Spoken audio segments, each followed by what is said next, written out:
América? Pela vestimenta dessa pessoa, dá bem para a gente perceber que ela é uma latino-americana, certo? Isso significa que ela é chilena ou peruana, geralmente são os peruanos que se vestem assim, os indígenas peruanos, né? Que vivem naquelas regiões bem do alto da Cordilheira dos Andes, daquela região ali. São eles que se vestem assim, tá? Então, para que eu coloquei essa imagem? Porque áreas de mineração, de exploração mineral, tem no mundo inteiro. Mas essa deixa bem claro que hoje a gente vai falar das áreas de mineração da América, certo? Ok, gente? Vamos falar das áreas... Bom dia, prof. Bom dia. Das áreas de mineração na América. É isso que nós estamos estudando até agora, certo? Sobre a América e a África. Então, agora na apostila de vocês tem uma página, na abertura, bem legal, aqui, ó. Página 25. É a abertura da próxima unidade. Vocês podem colocar lá, por gentileza.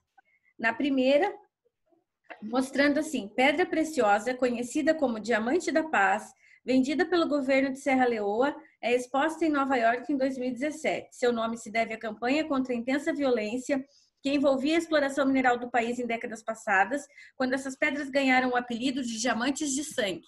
Essas histórias ainda acontecem, a gente vai falar disso quando nós estivermos falando da exploração dos recursos minerais da África. Mas, neste momento, nós vamos começar falando da exploração de recursos naturais, especialmente os minerais da América, certo? Aí, a imagem que tem ao lado na apostila de vocês é a de Cerro Rico, em Potosí, na Bolívia.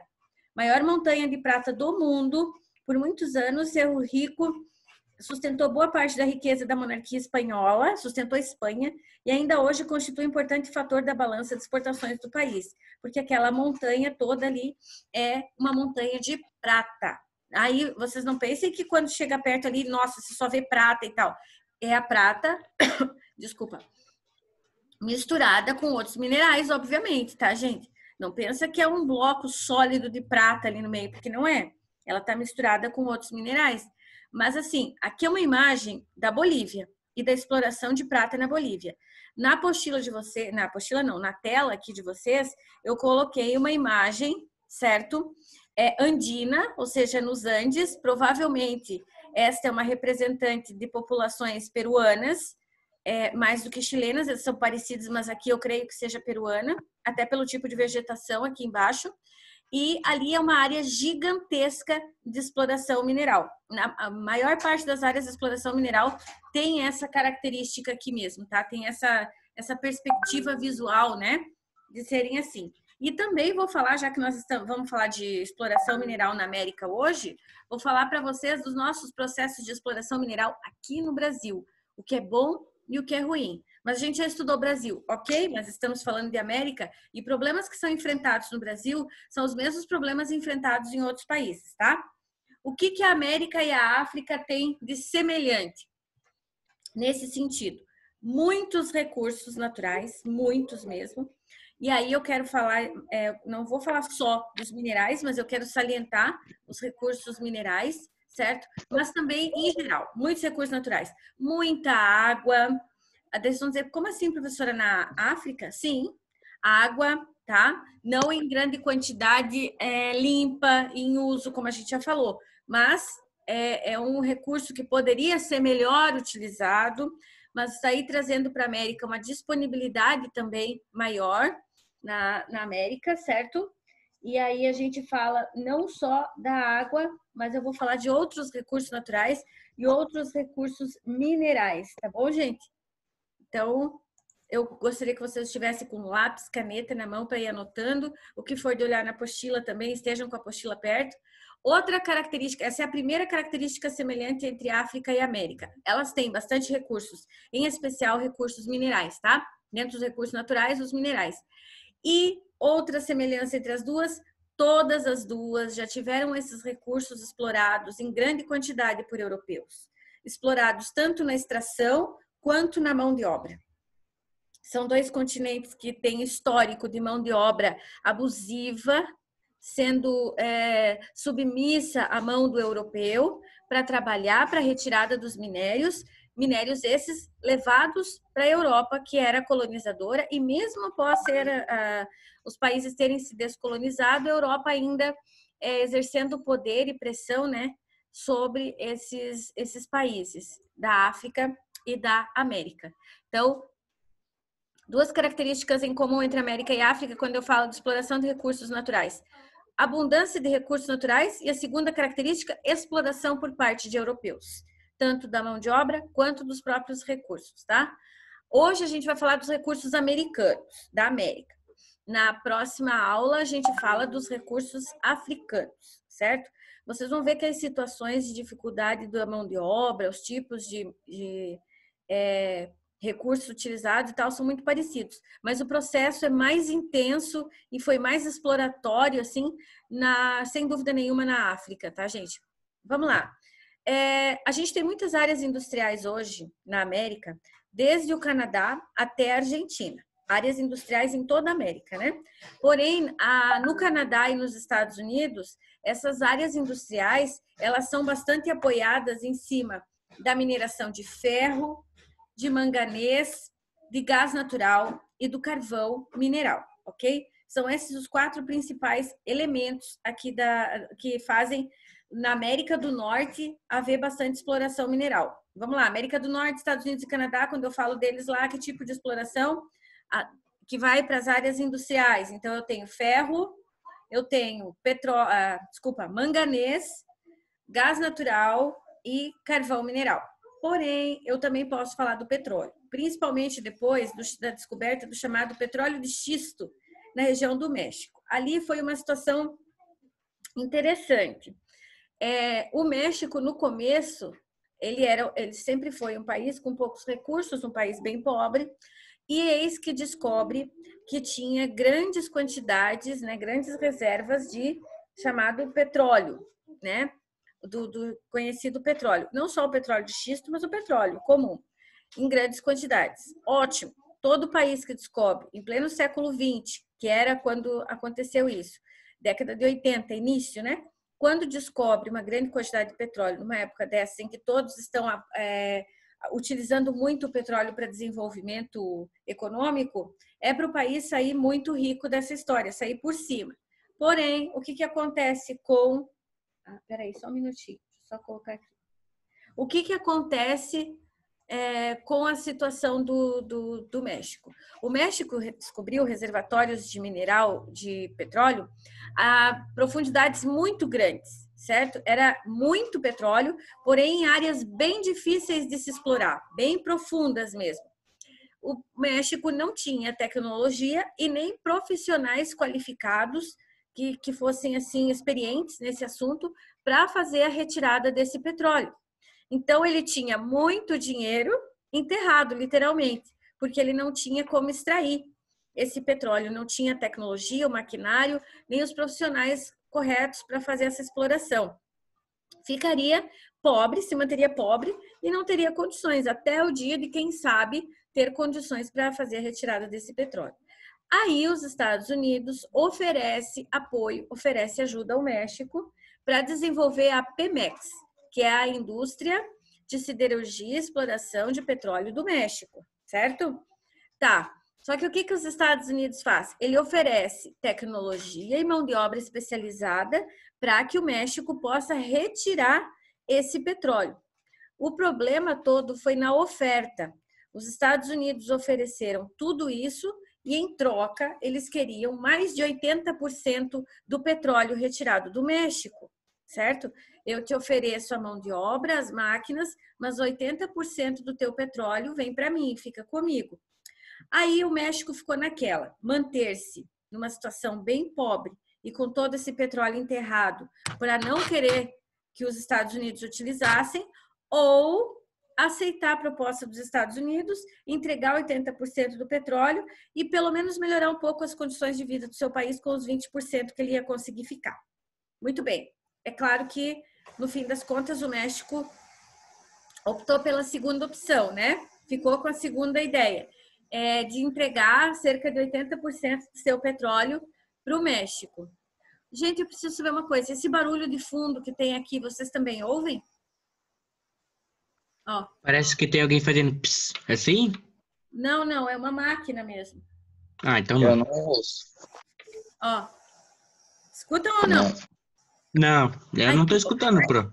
Ai, que bom. Eu não tô escutando nada. Tá, é porque é no meu vizinho que tem uma oficina mecânica ao lado da minha casa. Mas tudo bem. Vamos lá, então. Se tivesse atrapalhando vocês, eu ia para outro lugar ou fechar a janela, mas então tá. Olha só, vou continuar aqui. Prof, Oi? eu escuto. É claro que você escuta. Ah, meu Deus, Micael. Já, que Deus. Piadão, mano. Continuando a nossa aula, né? Hoje, o México, que antes exportava todo esse seu petróleo para os Estados Unidos, agora não vai tudo para os Estados Unidos. Hoje, o México já comercializa com a Ásia e também comercializa com a Europa. Ele já conseguiu uma espécie de autonomia sobre o próprio petróleo, uma vez que as tecnologias implantadas pelos Estados Unidos já foram pagas, né? Então, agora sim, o México consegue ter negócios com outros países e consegue comercializar melhor o petróleo. Mas vejam quantos anos se passaram, uma média de 40 anos depois, certo? E isso agora é que o México está conseguindo ser autônomo, dono do seu petróleo para fazer o que quiser. Embora boa parte desse petróleo ainda vá para os Estados Unidos, certo? Quando eu falo agora em América Central, eu falei da América do Norte, né? Falar da América Central. Na América Central, os principais recursos que são utilizados são os de floresta, tá, gente? Os recursos florestais, extrativismo mesmo, tá? Daquelas colheitas direto na floresta ou cultivo de algumas coisas, como, por exemplo, eles cultivam cana, cultivam café, muita banana é cultivada também nessas regiões da América Central. Então, a América Central não é um lugar de muita exploração mineral, é mais de exploração vegetal, certo, gente? Através dessas áreas de extrativismo, de floresta mesmo, para usar para madeira e tal, mas daí são agroflorestas, né? Ou florestas de silvicultura, plantadas para isso, e também o extrativismo, que daí é quando eles retiram esses vegetais através do extrativismo das florestas para poder utilizar, tá bom? No comércio. Então, esses são os produtos que se exploram na América Central, mas produtos vegetais, de extrativismo vegetal. Tá, agora eu vou falar da América do Sul. Na América do Sul, há também bastante área de mineração, de extrativismo do recurso mineral mesmo, e aí isso é histórico já, isso sempre houve. Em que região da América do Sul? Em especial na região oeste, ou seja, lá próximo da Cordilheira dos Andes, lá próximo na divisa com o Oceano Pacífico, certo? Não aqui na nossa região. Nós estamos na praia aqui, onde nós estamos morando, nós somos exatamente o lado oposto do que eu estou falando. Eu estou falando do extremo oeste da América e nós estamos no extremo leste da América, certo? O grande problema dessas áreas de mineração da América do Sul são as condições dos trabalhadores das minas. Vocês já devem ter ouvido falar, por exemplo, da situação do desastre aquele no Chile, onde mineiros ficaram por muito tempo trancados dentro das minas, todo mundo achou que eles já estavam mortos porque não conseguiam acesso. Tem até um filme sobre esse acidente que aconteceu no Chile. Aí, quando a gente achou que esse poderia ser o pior e mais grave de todos os acidentes de exploração mineral, acontece os nossos aqui da Vale, o último sendo esse de Brumadinho, mas teve o de Mariana e depois o de Brumadinho, assim, um muito próximo do outro. O intervalo entre eles é de 2, quase 3 anos entre um e outro, então é uma proximidade muito grande. Foram milhares de vidas ceifadas, né? Pessoas que morreram, ambiente destruído, rio destruído, essas áreas naturais lá, tanto a flora quanto a fauna e as águas, né? Não se recuperaram ainda. E as populações ainda não puderam voltar para o ambiente onde moravam. As casas, impossível, totalmente destruídas, certo? Então, para ver como a exploração de recursos minerais aqui na América é forte, eu incluo o Brasil em todo esse processo e como tem ainda bastante problemas a ser resolvidos. Mas vamos lá, é uma atividade, quem trabalha nessas áreas de mineração, é uma atividade bastante exaustiva, cansativa e que tem muito risco de acidente de trabalho, certo? Bastante risco de acidente de trabalho. Agora eu vou falar do Chile um pouquinho, porque o Chile, que teve esse desastre lá e etc., o Chile é hoje o maior produtor e também exportador de cobre do planeta. cobre é um tipo de mineral, de minério, que nós usamos todos os dias nos fios de instalação elétrica. Todas as instalações elétricas são feitas com fios de cobre, certo? Então, ele está presente no dia a dia de todas as pessoas no mundo inteiro.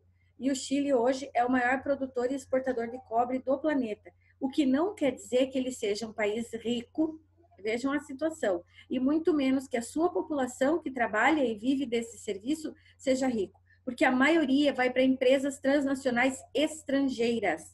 São áreas de exploração de empresas estrangeiras, são transnacionais, são gigantes da produção de energia que vão lá comprar essas terras e que por isso fazem a mineração. Então, não pensar que, então o Chile é rico, não. Na verdade, são empresas transnacionais de outros países da Europa, da América do Norte, que têm terras lá, fazem essa exploração e enriquecem fora. E a população que trabalha geralmente é uma população que tem baixos salários, fora as condições críticas de vida, né? De questão de saúde, de acidente de trabalho, como eu já falei para vocês. Outro recurso que também se explora bastante no Chile é o chamado guano. Já ouviram falar em guano? Sim ou não? Vamos, Itavuano? Não. Não. O guano? Não. Então, eu vou explicar. O guano é uma espécie de um solo assim que se forma a partir do acúmulo de excrementos de aves, certo? E daí eles são usados como matéria-prima para fazer adubo? É mais ou menos, para fazer fertilizante. O adubo ele teria que estar mais no estado in natura ou pastoso, né? Agora, para fazer os fertilizantes, eles são transformados em pó primeiro. Todos esses, por isso o guano é esse pó, né? Feito do excremento das aves, certo, gente?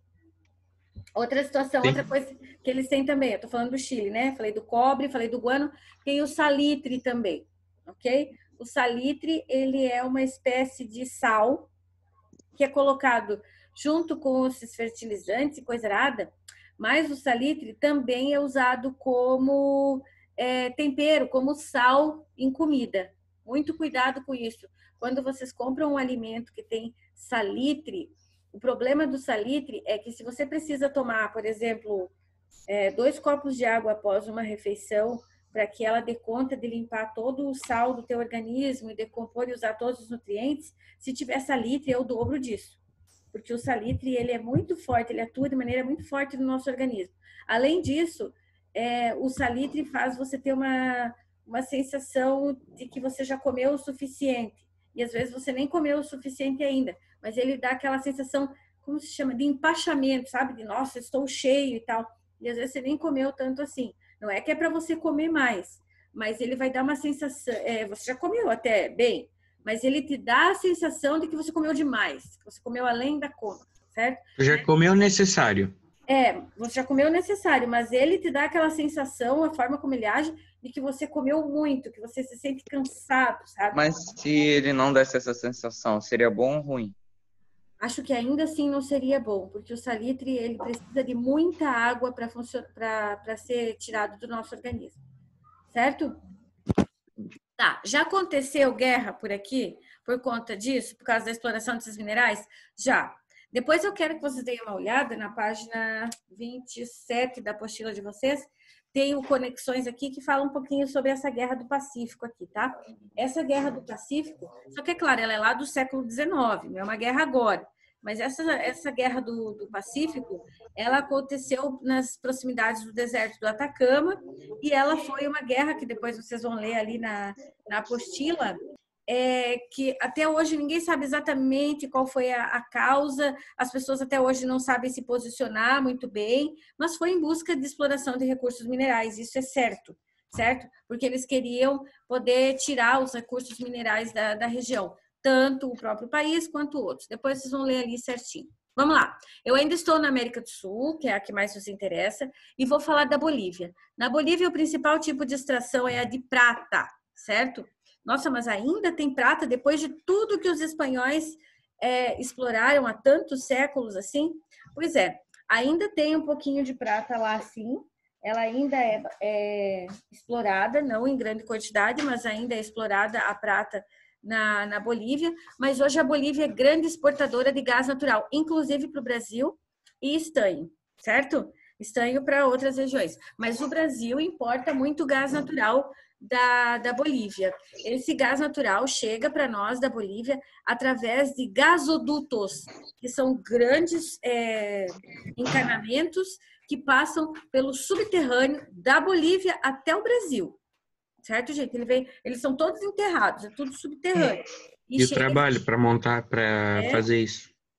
Exatamente, tá? Mas ainda tem. Outra coisa que a Bolívia também produz e vende é sal, porque ela tem o maior deserto de sal do mundo hoje. Certo, gente? Tá, vamos lá. Falei da Bolívia, tá. Agora vamos então para o Equador e falar um pouco da Venezuela. O que tem tanto no Equador quanto na Venezuela? Petróleo. Mas quem que é líder em produção de petróleo na América do Sul? Venezuela, certo? A maior área de produção e venda de petróleo do mundo hoje, é o Oriente Médio, em especial a Arábia Saudita. Desliguem os microfones, por favor, gente. É o Gabriel, já falei para ele desligar, só que ele não desliga. Espera aí que eu já... Pronto. Tá. Vamos lá. Continuando aqui, então. Onde eu estava mesmo? Estava na Bolívia, como é que é? Eu fui para a Venezuela, né? Tá, então estamos na Venezuela, que depois do Oriente Médio é a segunda região maior produtora de petróleo do mundo, certo? Por isso que na Venezuela a gente encontra combustível, os brasileiros que moram na fronteira com a Venezuela, eles só abastecem na Venezuela, porque na Venezuela eu consigo encontrar gasolina e abastecer carro com R$1,20 o litro da gasolina, certo? Porque ela é uma das maiores produtoras. O Brasil também produz bastante, então o Brasil também não podia ser mais barato a gasolina? Só que o Brasil ele cobra o imposto muito alto. Exatamente. O que dá Por problema para a gente em todas as coisas são os impostos, né? Se os impostos não fossem cobrados tão altos, poderia ser o mesmo preço. Exato. Só que vejam que vantagem que a gente tem. Os nossos impostos são altos, mas pelo menos a nossa educação pública é a melhor do mundo, a saúde pública é a melhor do mundo, os transportes melhor do mundo, não é isso? Esses impostos são investidos na infraestrutura do país, ou do estado, ou da cidade. Era para ser. Mas nós temos tudo isso de qualidade do uso dos nossos impostos? Não, Não, né? uma parte é roubada, mas não podemos negar que que não é bom, né? Não, claro que não, exatamente. Mas enfim, a gente deixa o Brasil para outra hora, vamos continuar aqui falando dos recursos minerais da América do Sul. Aí depois, quando eu desço para a Venezuela e o Equador, por eles produzirem, só para fechar, por eles produzirem petróleo, eles fazem parte hoje da OPEP, que é a Organização dos Países Exportadores de Petróleo. É como se fosse um grupo de países, uma organização mesmo, dos países que produzem petróleo. Para quê? Para que eles não façam preços tão diferentes, para que um não faça petróleo de baixa qualidade e estrague as vendas dos outros, para que eles trabalhem juntos, né? Depois eu falo, então, agora da Colômbia e do Peru. O que eles têm em comum? Eles possuem outros tipos de recursos naturais, não necessariamente minerais, tá? Por exemplo, quando eu falo em Colômbia e Peru, eu estou falando, principalmente na Colômbia, da produção de café. O Brasil já foi o maior exportador de café do mundo. Hoje é a Colômbia. O café de melhor qualidade do mundo já foi do Brasil, hoje é da Colômbia, certo? Então, ela se destaca em algumas outras coisas, mas o principal da Colômbia hoje, o principal produto natural de exportação da Colômbia hoje é o café. Já quando eu falo do Peru, eu estou falando da costa do Oceano Pacífico, lembrem-se disso. Então, ele é um dos maiores produtores de pescados do mundo, o Peru, tá? Vendendo todo tipo de produto oceânico, ou seja, todo tipo de produto que venha do mar, que são os chamados pescados em geral, não necessariamente só peixe, né? Mas os pescados em geral. E aqui da América do Sul, o principal representante desse mercado é o Peru, tá? Além disso, na costa do Peru, ali também, né, nessa região do Peru, a gente tem outros tipos de produções que são um pouco menores, não chegam a ter o tamanho da produção dos pescados, mas também tem outros tipos de produção de alimento, como é o caso tanto no Chile quanto no Peru. Uma produção secundária, mas que hoje está cada vez mais forte, é a produção de batatas, certo? E eles têm batatas das mais diferentes qualidades.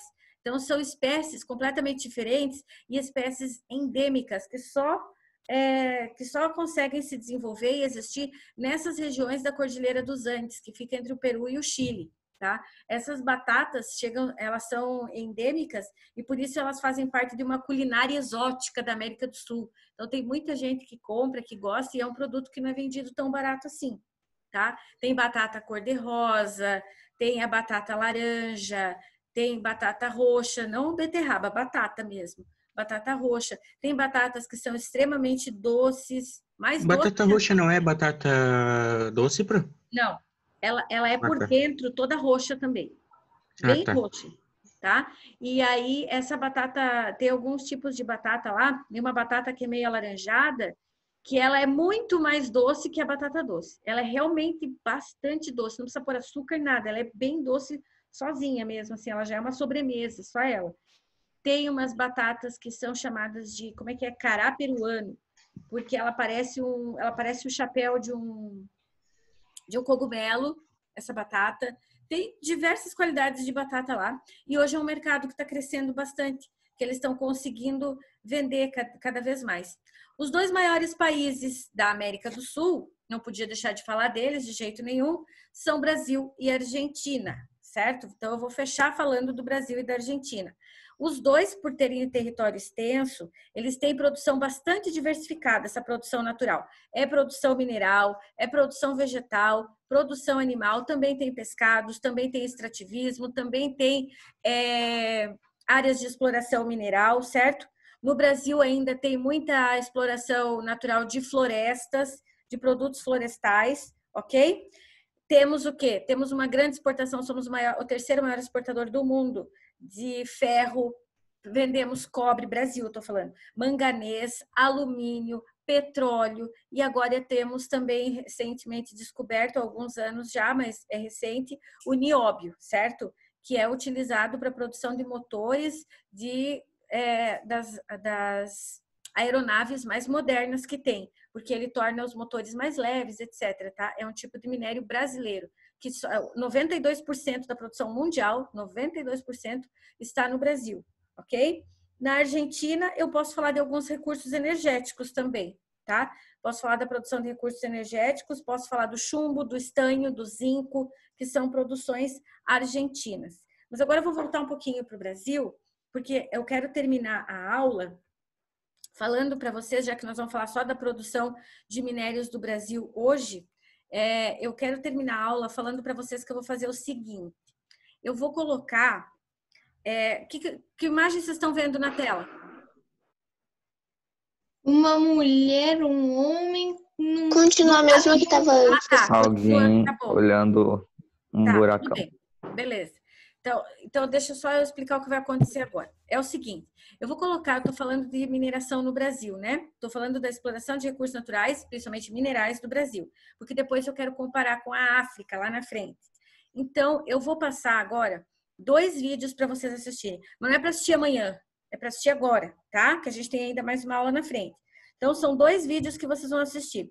Um é mostrando todo um lado positivo da exploração mineral no Brasil. É da maior mina de níquel da América Latina, que fica na Bahia, aqui no Brasil, certo? E que tem sido explorada e que trouxe emprego, crescimento para uma região na Bahia, uma região que era miserável. Então, ajudou muito a população local. O outro vídeo que eu vou mostrar para vocês é justamente mostrando uma situação horrível da exploração mineral no Brasil, quando ela é feita sem cuidado, sem administração, sem observação das técnicas de trabalho corretas, que é um mini documentário sobre o problema de Brumadinho, sobre o desastre de Brumadinho, certo? Então, vejam, das 2 perspectivas eu vou mostrar. Da perspectiva positiva, mineração gera emprego, mineração gera crescimento econômico, desenvolvimento, abertura de indústria, comércio. E a outra perspectiva, que é a perspectiva do desastre. é a perspectiva de como, quando não há cuidados ambientais, você mata pessoas, destrói meio ambiente, destrói cidade, destrói economia, emprego, enfim. Vocês vão analisar das duas perspectivas, tá bom? Dos dois lados. Precisa fazer algum trabalho? A única coisa que eu quero que vocês façam são as questões da página 25, ok? As questões da... Deixa eu voltar aqui. Tem bem na abertura aqui, ó, gente. Senão vocês vão dizer, ué, mas não tem questões na página 25. Tem aqui embaixo, ó. Tá? Fazer essas questões da página 25.